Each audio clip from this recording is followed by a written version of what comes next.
Olá, irmãos e irmãs que acompanham o canal do pastor Michelson Borges. Hoje eu estou aqui sozinho fazendo uma apresentação solo.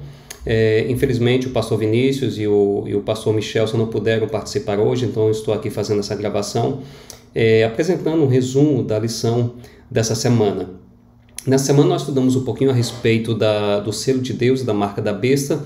Na verdade, esse é um estudo em duas partes. Na semana que vem nós vamos estudar um pouquinho mais. Nessa semana nós estamos focando um pouco mais a questão do preparo para um momento da história em que haverá uma grande divisão, uma polarização. Dois grupos existirão apenas, de um lado os seguidores do Cordeiro, do outro lado os seguidores da besta, de um lado aqueles que recebem o selo de Deus e do outro lado aqueles que recebem a marca da besta. Então na semana que vem nós estudaremos um pouquinho mais a respeito do que significa o selo de Deus, do que significa a marca da besta, mas essa semana o foco foi mais no preparo para esse momento da história em que haverá essa grande polarização. Então o verso para memorizar o texto dessa semana está lá em Apocalipse capítulo 7, versos 2 e 3, e diz assim: Vi outro anjo que subia do nascente do sol, tendo o selo do Deus vivo. Ele gritou com voz bem forte aos 4 anjos, aqueles que tinham recebido poder para causar dano à terra e ao mar, dizendo: Não danifiquem nem a terra, nem o mar, nem as árvores, até marcarmos com um selo a testa dos servos do nosso Deus. Bom, nós sabemos que esse selo, que o selo de Deus é uma marca de proteção, né? Deus está protegendo aqueles que o recebem, né? Aqueles que o seguem. Deus está protegendo essas pessoas das últimas pragas que vão cair sobre esse mundo. É um processo de salvação também. Ao longo da história, Deus está trabalhando para salvar o seu povo. Então o selamento, ele é sinônimo de proteção, ele é sinônimo de salvação, mas como eu mencionei, na semana que vem nós estaremos estudando mais detidamente sobre o significado do selo, o significado da marca da besta, e essa semana nós focamos um pouquinho mais na questão do preparo. Na parte de domingo, que tem como título Perseverança Inabalável, a lição trouxe a importância de perseverar na fé. É interessante que a palavra perseverança, do grego hipomoné, aparece em Apocalipse 7 vezes. E a gente sabe que o número 7 é um número extremamente importante para João. E um texto que se destaca em Apocalipse, quando fala do tema da perseverança, é Apocalipse capítulo 14 e o verso 12. Um texto muito conhecido de todos nós, que diz assim: Aqui está a perseverança dos santos, os que guardam os mandamentos de Deus e a fé em Jesus. Como nós sabemos, o centro de Apocalipse se concentra nos capítulos 12, 13 e 14. No capítulo 13, nós temos a união de 3 forças, começando no capítulo 12, você tem ali o dragão no capítulo 12, e no verso 17, o texto diz que o dragão está irado contra a mulher e foi pelejar contra a sua descendência, contra o restante da sua descendência. No capítulo 13, nós temos então o dragão aliciando 2 forças para unirem-se a ele em sua luta, em seus esforços contra o povo remanescente. Então, no capítulo 13, nós temos um contexto assim, de muita perseguição. E é interessante que no capítulo 13, verso 10, a expressão aqui está a perseverança, ela aparece também. É muito parecido, o que nós encontramos em Apocalipse 13, 10, é muito parecido daquilo que nós encontramos em Apocalipse 14, 12. Então, em Apocalipse 13, 10, nós temos aqui está a perseverança e a fidelidade dos santos. E em Apocalipse 14, 12, nós temos aqui está a perseverança dos santos. E nós temos aqui a identificação. Quem são esses santos? São aqueles que guardam os mandamentos de Deus e a fé em Jesus. Então aqui nós percebemos que os santos e o remanescente de Apocalipse 12, 17 são o mesmo grupo. E nós sabemos que são o mesmo grupo porque nós temos a mesma caracterização. Então esse grupo é caracterizado como remanescente, esse grupo é caracterizado a partir do termo santos, mas esse grupo também é caracterizado a partir da informação de que eles são perseverantes. Então, nesse ponto da história, uma coisa que vai ajudar o povo de Deus a ficar em pé é a perseverança e a sua fé. Perseverança, como eu mencionei, vem do grego hypomone, e a palavra tem o significado de estar sujeito a, ser submisso a. E nesse caso aqui, se refere à nossa submissão a Deus. Então, como é que nós poderemos suportar as duras provas que nós teremos pela frente? Nós precisamos estar sujeitos ao poder de Deus, né? Inclusive, tem um texto lá em Tiago que diz assim: sujeitai-vos, pois, a Deus e resisti ao diabo, e ele fugirá de vós.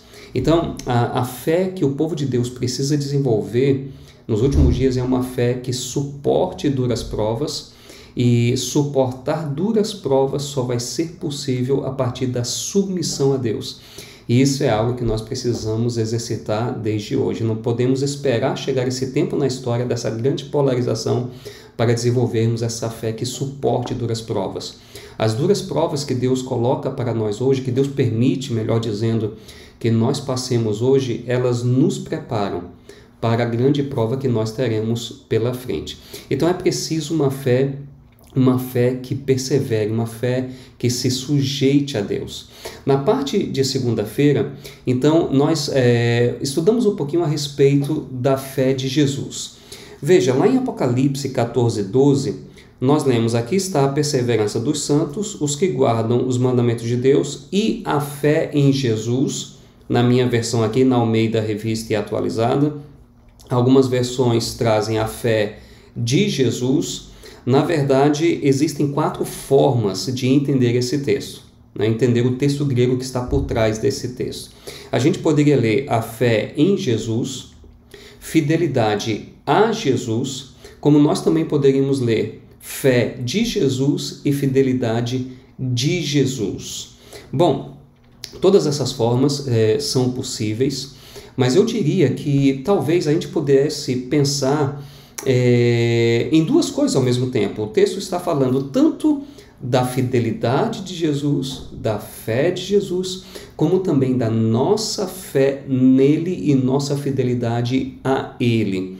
Então veja, a nossa fé em Jesus e nossa fidelidade a Jesus só é possível porque Jesus demonstrou sua fé. Aliás, a palavra de Deus diz que ele é o autor e consumador da fé. Então, quando nós pensamos em fé, a primeira pessoa em quem nós devemos pensar é em Cristo. Veja, quando nós vamos para Hebreus, existe algo muito interessante acontecendo ali, porque o livro de Hebreus fala de fé como talvez outros livros do Novo Testamento não falam. Ali em Hebreus, inclusive, nós temos um capítulo que ele é conhecido por todos nós como a Galeria da Fé. E você se lembra muito bem desse capítulo, Hebreus capítulo 11. Lá em Hebreus capítulo 11, então, nós temos a descrição, a história de diversas pessoas que demonstraram uma fé muito grande. E aí nós lemos uma definição de fé no capítulo 11, verso 1, que diz assim: ora, a fé é a certeza de coisas que se esperam, a convicção de fatos que se não veem. E aí nós temos várias histórias que aparecem ao longo do capítulo para ilustrar esse pensamento de que a fé é a certeza das coisas, de coisas que se esperam, e a convicção de fatos que se não veem. Por exemplo, o texto menciona que Moisés, ele desenvolveu uma fé tão grande que ele pautou a sua vida a partir de coisas que ele não podia ver, né? E pela fé ele viu o invisível. Em outras palavras, é isso que o texto em Hebreus capítulo 11 está dizendo. Então, quando você vai para o capítulo 12 de Hebreus, nós encontramos uma informação muito interessante. Você tem a Galeria da Fé no capítulo 11, e você tem ali heróis da fé desfilando pelo capítulo, mas quando nós chegamos ao capítulo 12, o foco não é nenhum dos personagens que aparecem no capítulo 11. No capítulo 12 o texto diz assim: portanto também nós, visto que temos a rodear-nos tão grande nuvem de testemunhas, desembaraçando-nos de todo o peso e do pecado que tenazmente nos assedia, corramos com perseverança a carreira que nos está proposta, olhando firmemente, preste atenção nisso, para o autor e consumador da fé, Jesus. Então, Jesus é o autor e consumador da fé. As palavras autor e consumador, elas significam aquele que iniciou e terminou a carreira. Aquele que é o fundamento da fé e aquele que vai levar a fé à conclusão. Então, Jesus é o grande exemplo de fé. Aqui em Apocalipse, capítulo 12, verso 12, uma forma de entender o texto é que o texto está falando sobre a fidelidade de Jesus demonstrada quando ele esteve aqui na terra. E lembrem-se que o apóstolo Paulo diz que ele foi fiel até a morte. Vejam, a fidelidade de Jesus o levou até a morte, e o texto diz morte de cruz. Então, como é que nós podemos ser fiéis e demonstrar perseverança nos momentos de dura prova? Nós precisamos imitar a perseverança e a fé de Jesus. Jesus é o nosso exemplo maior de perseverança e de fé. Então, nós imitamos a ele num processo de discipulado. Discipulado é imitar a Cristo. Vocês se lembram que Paulo diz o seguinte: sede meus imitadores, assim como eu sou de Cristo. Essa é a essência do discipulado. Jesus foi fiel até a morte. E no tempo do fim, quando nós estivermos muito próximos da segunda vinda de Cristo, nós precisaremos desenvolver uma fé que esteja disposta a enfrentar até a morte, se preciso for. Então, Jesus é esse modelo de fé. Então, quando nós pensamos na morte de Cristo e na fé que ele demonstrou, isso coloca sob holofotes o grande conflito cósmico. Porque, vejam, o grande conflito fez com que fosse necessária a morte do Filho de Deus. Então isso nos dá um zoom, é como se você colocasse um zoom na tela e você visse de perto os efeitos do grande conflito cósmico. É sobre isso que a lição de segunda-feira está falando, né? Então, os efeitos do grande conflito cósmico a ponto de ser necessário que o Filho de Deus morresse na cruz. Então, a gente com isso percebe o quanto o conflito é intenso, né? O conflito assumiu proporções cósmicas a ponto de Jesus vir numa missão interplanetária. Ele veio a esse mundo, tornou-se homem e morreu morte de cruz. Foi fiel até a morte e morte de cruz. Na parte de terça-feira, a lição tocou no ponto sobre a cadeia da impiedade. E a lição buscou demonstrar que ao longo da história da humanidade sempre houve uma cadeia de impiedade, sempre houve pessoas que perseguiram o povo de Deus. Por exemplo, nós temos Abel matando Caim, Caim matando Abel, logo ali no início da narrativa bíblica. Eu não sei se você já parou para pensar nisso. A primeira pessoa que nasceu nesse mundo não foi Adão, não foi Eva. A primeira pessoa que nasceu neste mundo foi Caim, e a primeira pessoa que nasceu neste mundo é um assassino. Matou seu próprio irmão, perseguiu seu próprio irmão. Então veja que a cadeia de impiedade começa logo ali nas primeiras páginas do livro de Gênesis. Nós temos em Gênesis 1 e 2 um mundo perfeito. Em Gênesis 3 nós temos o primeiro personagem que aparece ali, é a serpente. E a serpente faz com que a narrativa bíblica mude um pouquinho a sua trajetória. De um mundo perfeito em Gênesis 1 e 2, você tem a entrada do pecado em Gênesis 3. Então essa cadeia de impiedade aparece logo ali. E de Gênesis 3 até Apocalipse 20, nós temos essa sequência nessa cadeia de impiedade. Nós podemos citar outros exemplos. José foi perseguido por seus irmãos. Daniel foi perseguido pelos seus colegas de trabalho. Hebreus capítulo 11, a partir do verso 36, mostra na história do povo de Deus no Antigo Testamento e também na igreja cristã primitiva, o exemplo de muitas pessoas que foram perseguidas em função de sua fé e selaram o seu compromisso com Deus por meio da morte. Veja, em Hebreus capítulo 11, versos 36 e 37, nós lemos o seguinte: outros, por sua vez, passaram pela prova de escárnios e açoites, sim, até de algemas e prisões. Agora note o verso 37. Eu estou lendo Hebreus capítulo 11, verso 37 agora. Foram apedrejados, provados, cerrados pelo meio, mortos a fio de espada.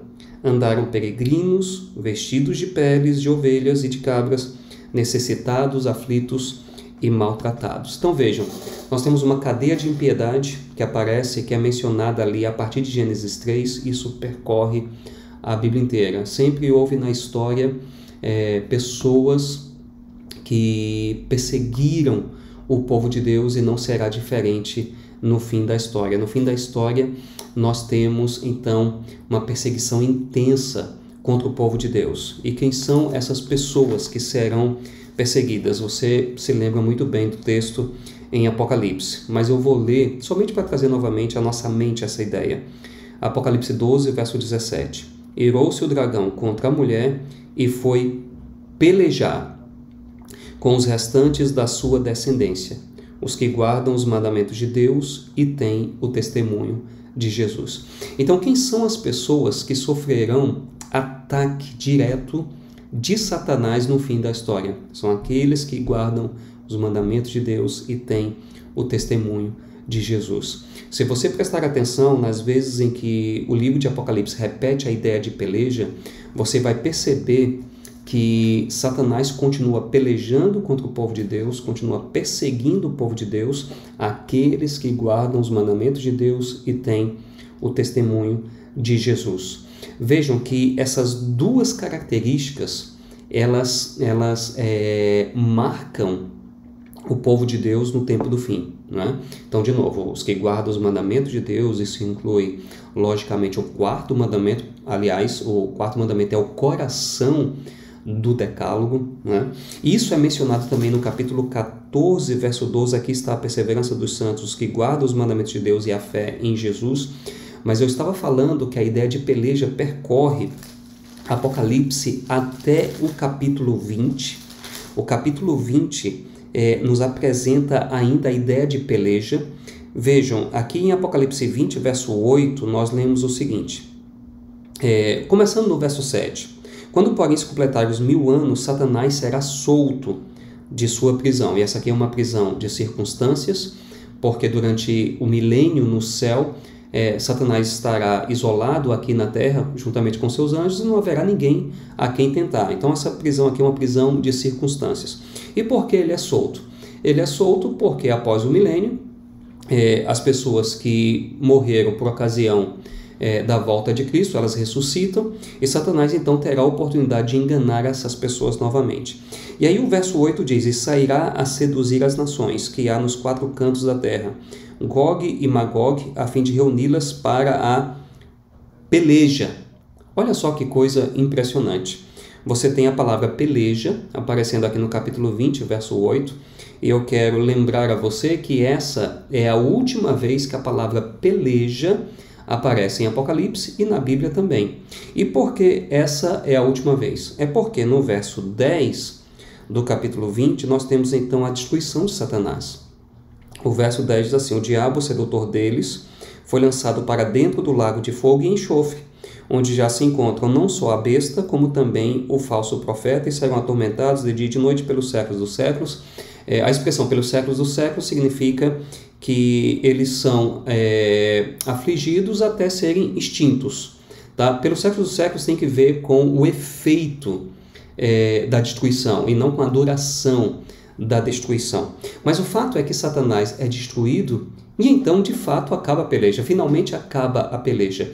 Isso mostra que Satanás vai usar as suas artimanhas, seu poder de sedução e de engano até o último dia, até o momento em que ele é destruído. Então, se houve perseguição do povo de Deus no passado, nós não podemos esperar uma coisa diferente para o povo de Deus hoje e no futuro. Vejam, lá em Daniel, por exemplo, nós temos ali no capítulo 3, os amigos de Daniel são jogados na fornalha de fogo, né? E no capítulo 6, Daniel é lançado na cova dos leões. eles foram perseguidos por sua fidelidade. Foi assim no passado, será assim também até o fim da história. Então, essa cadeia de impiedade só termina quando Satanás for finalmente destruído. Bom, na parte de quarta-feira, nós temos então a lição chamando a atenção para dois grupos que existem em Apocalipse. Nós temos os seguidores da besta e nós temos os seguidores do Cordeiro. Em Apocalipse, capítulo 14, verso 4, isso é muito claro.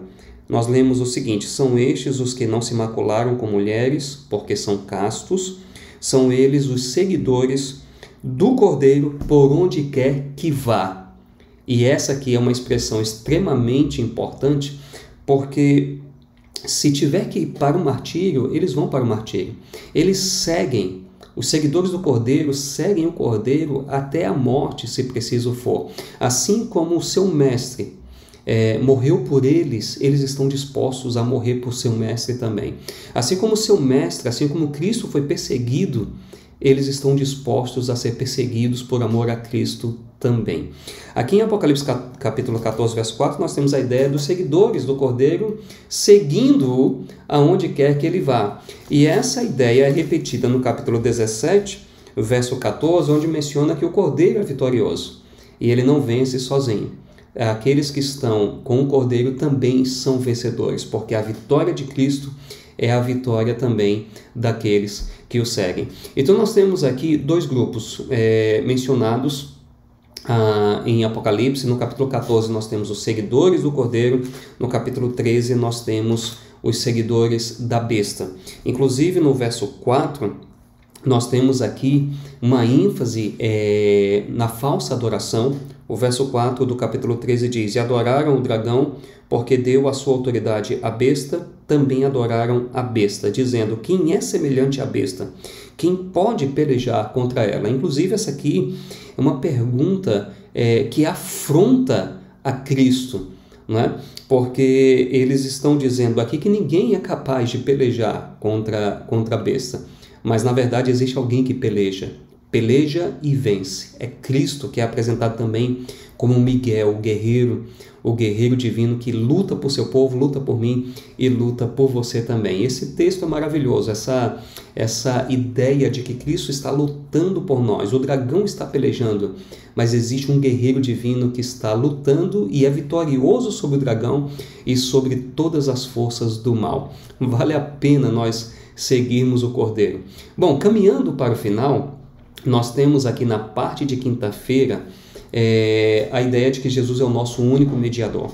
Vejam, essa besta que aparece aqui no capítulo 13, que nós chamamos de a besta semelhante a leopardo, ou a besta do mar, essa besta, ela quer atrair adoração e ela quer assumir uma espécie de mediação. Vejam, inclusive, olha só o que diz o verso 5. Foi-lhe dada uma boca que proferia arrogâncias e blasfêmias e autoridade para agir por 42 meses. Abriu a boca em blasfêmias contra Deus para lhe difamar o nome e difamar o tabernáculo. Vejam, todas essas expressões aqui são importantes para a gente entender que essa besta semelhante a leopardo, ela está se colocando na posição de Deus e difamando o nome de Deus, que significa o caráter de Deus. Ela atrai adoração para si e ela se apresenta como uma espécie de mediadora de salvação. Mas a Bíblia mostra, o Novo Testamento mostra que Jesus é o nosso único mediador. Somente Ele pode mediar a nossa salvação, somente Ele pode nos apresentar diante de Deus. Então aqui nós temos essa besta que está, digamos assim, difamando o caráter de Deus, difamando o nome de Deus. E eu preciso dizer que ao pregarmos a tríplice mensagem angélica, nós estamos apresentando para o mundo qual é o caráter de Deus. Deus é um Deus de amor, Deus é um Deus de justiça. Agora vejam, voltando à questão de Cristo como nosso único mediador, nós temos diversos textos na Bíblia que apontam para isso.